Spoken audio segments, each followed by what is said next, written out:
High, সবাই কেমন আছো? আর কাল জন্মাষ্টমী অর্থাৎ শ্রীকৃষ্ণের জন্মদিন। আর এই দিনে আমরা প্রত্যেকেই ঘরে পুজো করে থাকি কৃষ্ণ ঠাকুরের বা অন্য কোনো ঠাকুরের। তো ভাবলাম কালকের জন্য একটা মিষ্টির ভিডিও দিই।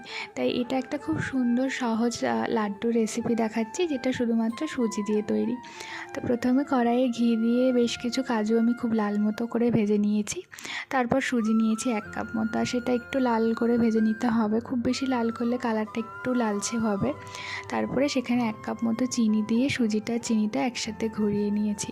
আর সেখানে দিয়েছি বেশ খানিকটা লিকুইড ঘি, এবং তার সাথে দিয়েছি অল্প অল্প করে দুধ। খুব বেশি দুধ দেওয়ার দরকার নেই, অল্প দুধ দিলেই হবে। তারপরে হাতে সামান্য ঘি নিয়ে লাড্ডুর আকারে গোল গোল করে নিলেই তৈরি আমাদের এই সুজির লাড্ডু।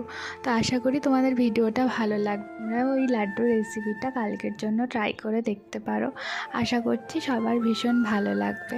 ভিডিওটা যদি ভালো লাগে তাহলে আমার চ্যানেলটা সাবস্ক্রাইব করে দিও।